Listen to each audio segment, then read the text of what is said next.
Olá, pessoal, tudo bem? Espero que todos estejam bem e seguros.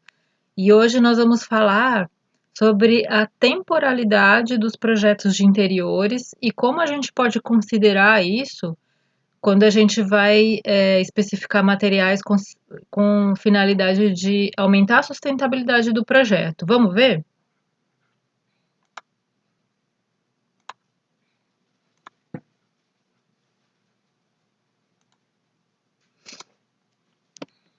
Então, a temporalidade, né, ou seja, o tempo de previsão de vida útil desse projeto, ele precisa ser considerado quando a gente vai definir, né, como que ele vai ser construído, que materiais a gente vai usar e que elementos nós vamos usar, né, para que a gente possa impactar o menos possível ambientalmente, né?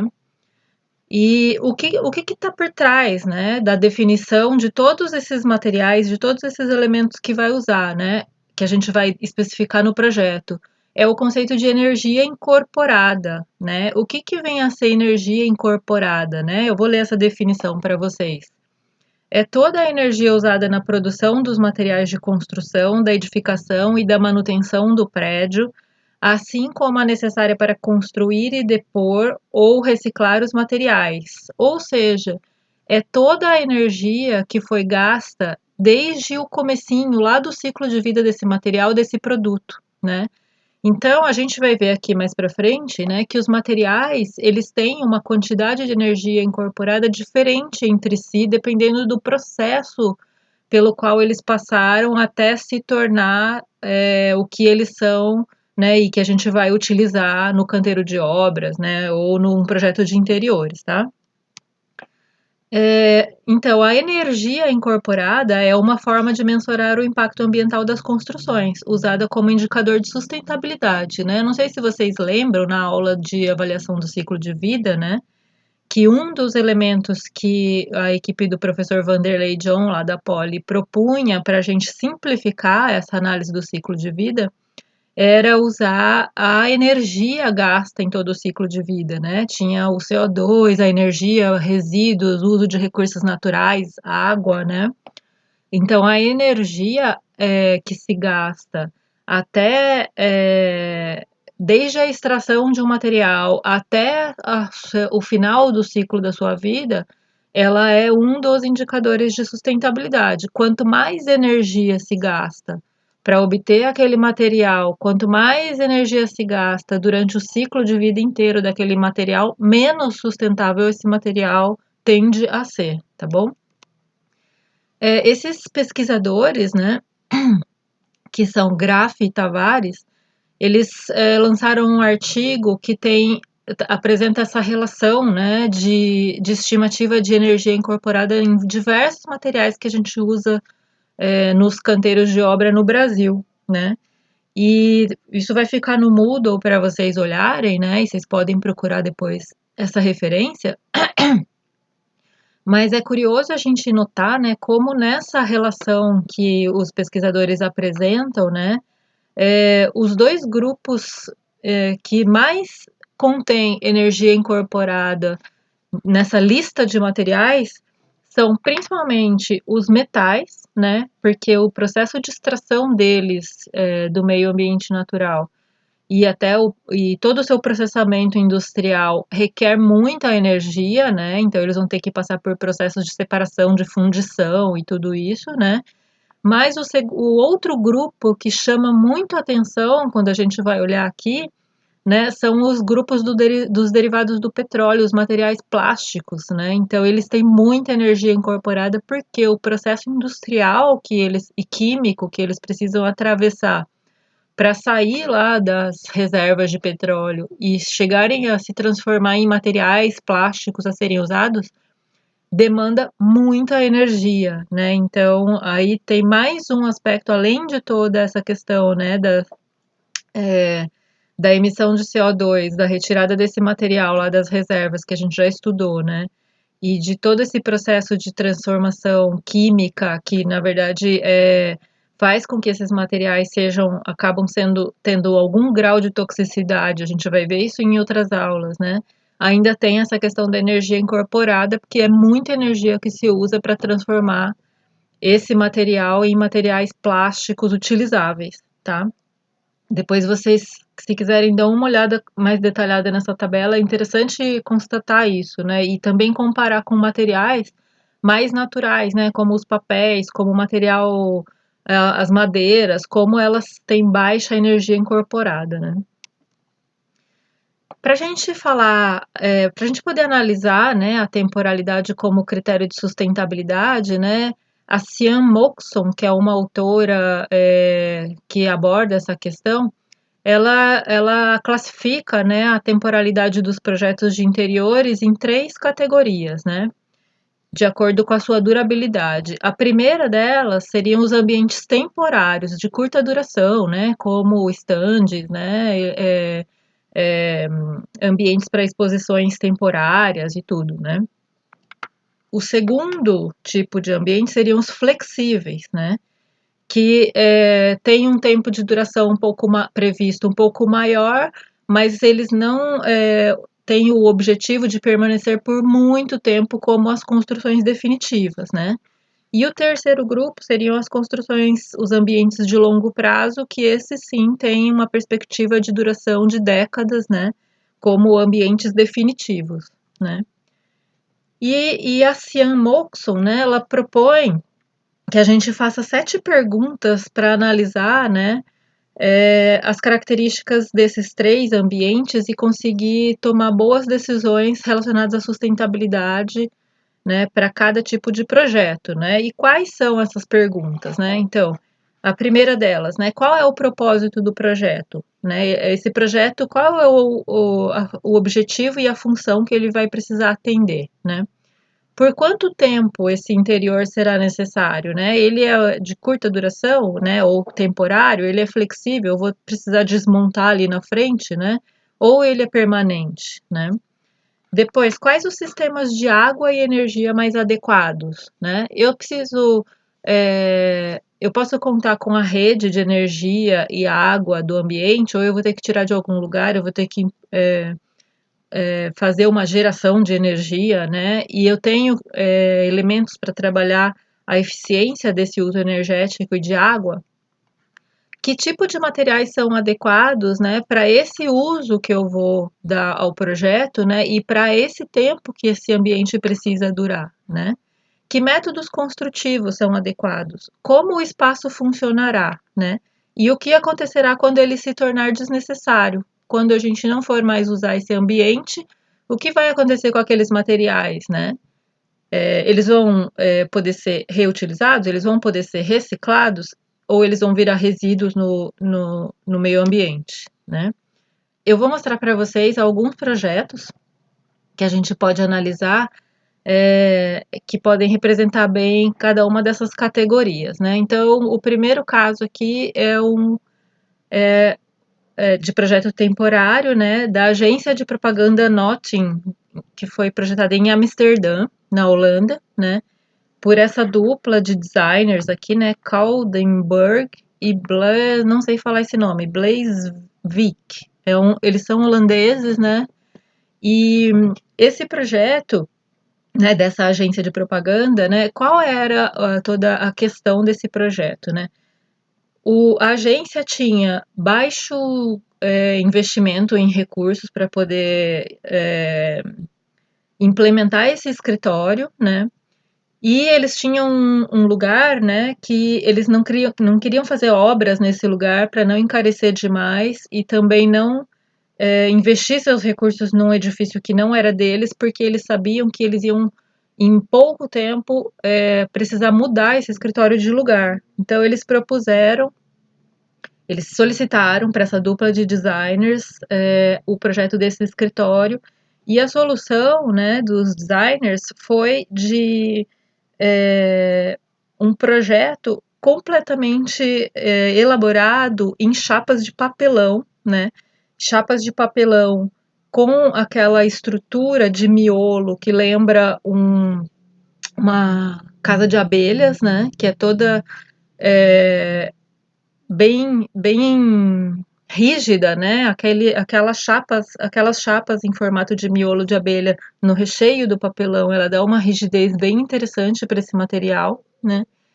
E o escritório foi todo projetado, né? Assim, todas as paredes, todo o mobiliário, todos os móveis expositores, toda a infraestrutura desse projeto foi pensada em papelão com encaixes, então não tem cola, não tem nada que junte esses elementos além dos próprios encaixes, né?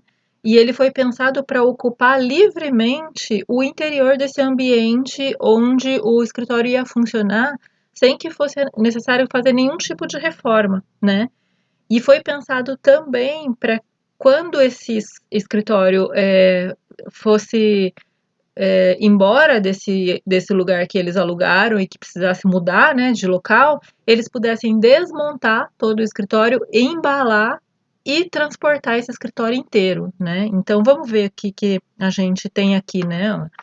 O único elemento, na verdade, que não é papelão, né, nesse projeto, são estruturas de madeira que estão aqui por trás desses pilares de papelão, né? Mas que estão revestidas com papelão, até por uma questão de acabamento estético e partido de projeto mesmo, né?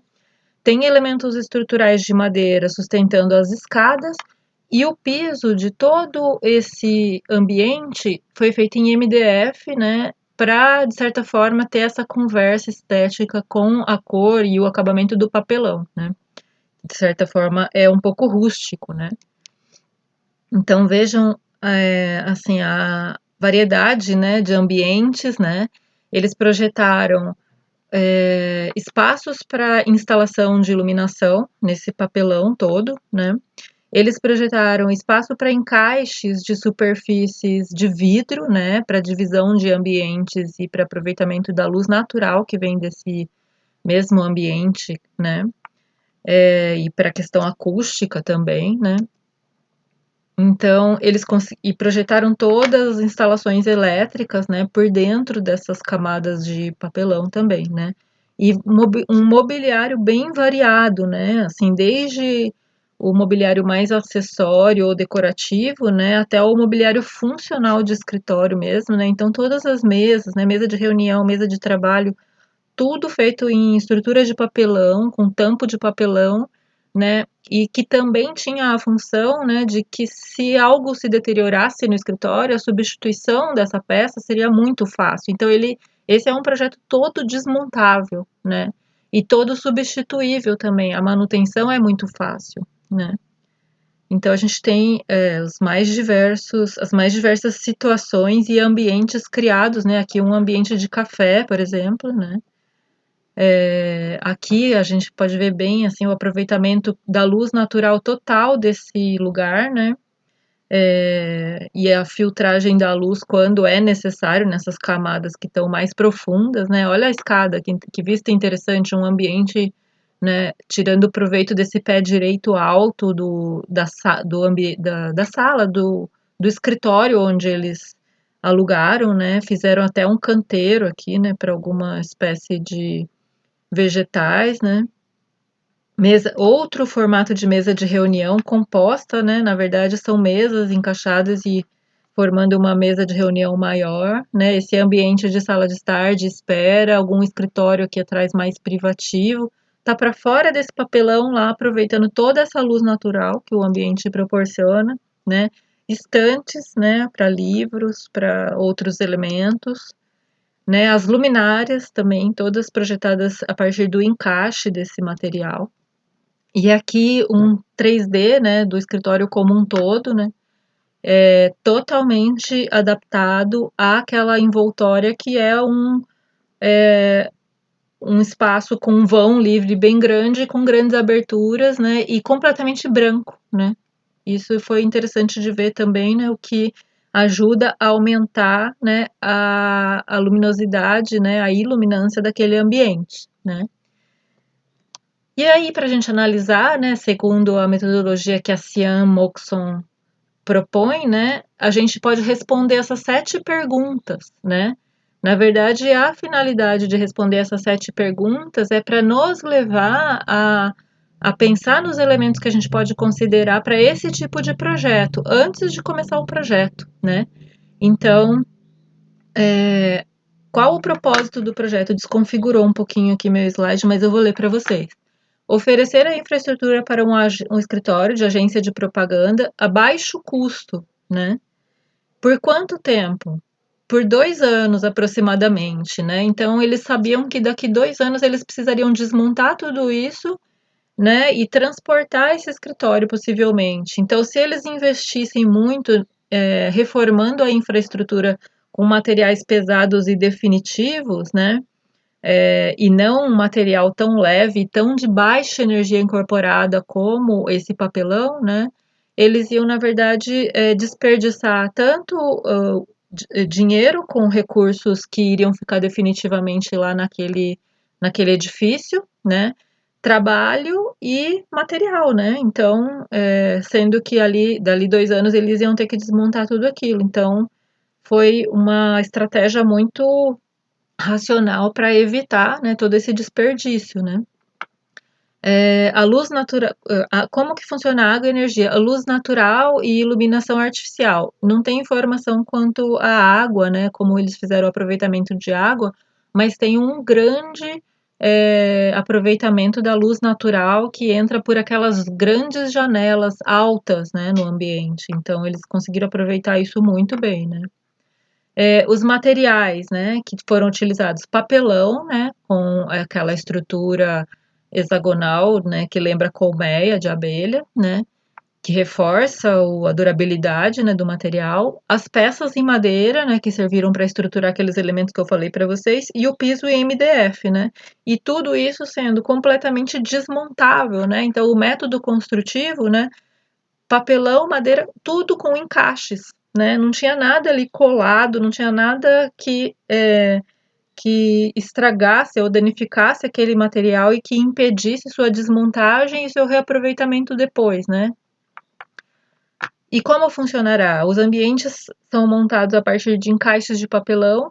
Em caso de dano, as peças podem ser facilmente substituídas com baixo custo e alta reciclabilidade, né? E no final de sua vida útil, ele pode ser completamente desmontado, embalado e transportado para um novo local, né? Se for o caso desse escritório mudar a sede de lugar, né? E quando for desnecessário, né, ó, o material pode ser reciclado. O papelão é 100% reciclável, né, um material super disputado até, né, para reciclagem. O escritório será todo desmontado e não deixará qualquer vestígio na edificação onde foi instalado. Ele não vai deixar nenhum tipo de resíduo, porque não vai ter nenhuma demolição, nenhuma quebra de piso, nenhuma interferência com outro tipo de material. Ele simplesmente vai sumir e aquele ambiente vai permanecer tal qual ele estava quando o escritório ingressou no ambiente, né? Então, assim, em termos de sustentabilidade, isso é excelente, né? Não tem nenhuma geração de resíduo que vai ser inaproveitado, né? Todo o material ali pode ser reutilizado, pode ser reciclado, né? Agora eu vou mostrar para vocês, né, um projeto temporário mais simples, até bem mais simples, mas que foi muito criativo na solução, né, que ele utilizou, que foi uma exposição lá no Salão de Imóvel de Milão, da Artec, que é uma marca de imobiliários, né, e foi projetado pelo Stefano Tagliacarne, né. Que ele usou, né? Então, ele aproveitou o próprio mobiliário da Artec, né? E esses banquinhos, né? Que são da linha de mobiliário dessa empresa, né? Para criar o stand, né? De exposição. Então, ele foi empilhando os banquinhos, né? E foi criando, fechando esse ambiente, né? Conformando esse ambiente na espacialidade projetada, né? Com o próprio mobiliário do local, né? Então, essa parede toda, né? O elemento construtivo dela são bancos empilhados, né? Tem um certo risco, né? Se alguém esbarrar e cair, tropeçar e se encostar, dificilmente isso vai parar em pé, mas isso é só montado, né? Então, não tem não tem gasto, né, com nenhum tipo de infraestrutura, né, não tem nenhum material que vai restar nesse lugar depois que essa exposição for desmontada, né, e ele conseguiu esse tipo de banquinho, na verdade, ele tem um projeto que ele aceita o empilhamento, né, de um sobre o outro, na vertical, então fica muito fácil de transportar, né, que a gente coloca um encaixa no outro e vai formando uma coluna, né, como se fosse. Para fazer o transporte, isso fica muito mais simples, né? Esses banquinhos também são completamente desmontáveis. E eles utilizaram também essa luminária que é da linha de produtos comercializados pela Artec, né? Então, qual o propósito desse projeto? Apresentar móveis e luminárias da marca, né? O mobiliário que eram tanto as banquetas quanto as luminárias que estão ali naquela imagem. Essa exposição ia durar 9 dias, né? Então, assim, a economia de recursos financeiros, a economia de recursos materiais e a economia de horas de trabalho, né? E a não geração de resíduos que esse ambiente proporcionou, né? É, ele não necessariamente tem um apelo estético pela sustentabilidade, né? Você não olha para esse ambiente e fala, ah, que coisa mais sustentável, né? Ele não remete àquela coisa dos materiais naturais, brutos, orgânicos e nada, mas ele é completamente sustentável, né? Ele é todo montado com peças que vão ser depois 100% desmontáveis e transportadas e sem deixar nada de resíduo, né? Então, como se pensou a água e energia dele? Lâmpadas fluorescentes compactas e não foi necessário pensar na água porque ele estava num ambiente maior de exposição que oferecia toda essa infraestrutura, né? Materiais, móveis da marca e luminárias da marca. Os métodos construtivos, só mobiliário e as luminárias. E como funcionará? Visitantes adentram a exposição e podem experimentar o mobiliário. Os móveis depois, né, quando não for mais necessário, serão vendidos pela empresa, né? Eles serão desmontados, transportados e vendidos, né? E o que que eu posso falar para vocês resumindo, né? Então, quando a gente pensa em um projeto temporário, né, a gente pode elencar algumas boas práticas para trabalhar nesse projeto em relação à sustentabilidade. São diretrizes que a gente pode seguir para pensar em que materiais e técnicas construtivas, né, a gente pode utilizar para não impactar muito ambientalmente, para gerar o menor impacto possível, né?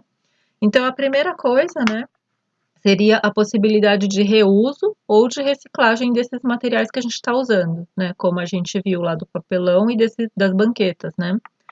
Soluções empacotáveis, né? Então a gente precisa pensar nesse transporte, né?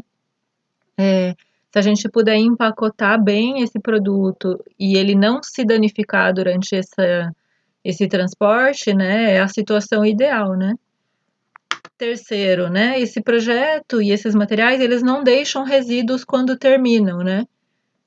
Caso lá do escritório, né? Todinho desmontado, devolve o prédio exatamente como ele estava quando o escritório entrou, né? Ou essa exposição, que é mais rápida, né? Recolhe todo o mobiliário e as luminárias, desmonta tudo, encaixota e tchau, né? Não ficou nada lá sobrando para deixar resíduo que vai virar alguma externalidade negativa no sistema, né? Coisa que não serve para nada, né? Que não pode ser reutilizada nem para reciclagem, nem para qualquer tipo de reaproveitamento, né? Sempre optar por materiais baratos, fortes e leves, né? Então, o papelão é o típico exemplo, né? É um material forte, né? Não custa muito caro e é leve para ser transportado, né? Facilidade de transporte de material, facilidade de montagem e desmontagem, né? E nesse quesito aí exige uma dedicação maior ao projeto, né? Porque a montagem e desmontagem ela precisa de um desenho que facilite isso e que não deixe cada elemento se danificar, né, nesse processo de montagem e desmontagem. Então, tem que ser um projeto muito bem pensado, onde tudo se encaixe, né, e que ofereça uma certa resistência estrutural ali, né? Tô pensando mais no caso do papelão até, não tanto nesse caso dos banquinhos, né, que foram simplesmente empilhados, né? mas esse tipo de encaixe do papelão, ele requer soluções bacanas de projeto, né, de encaixe. Depois, equipamentos eficientes de água e energia, isso em qualquer projeto, né, a gente tem que priorizar, né, lâmpadas eficientes, né, equipamentos de hidráulica, né, das instalações, né, que economizem a água, né, tudo isso. E depois, né, aqui, baseado naquele conceito que eu falei para vocês da energia incorporada, né, optar sempre por materiais com baixa energia incorporada nesses projetos temporários, né, que vão durar pouco e que logo vão ter que se transformar ou se modificar, né? Então sempre, né, sempre não esqueçam disso. Materiais de baixa energia incorporada, né? Deixa a alta energia incorporada para projetos que vão precisar durar muito tempo, né?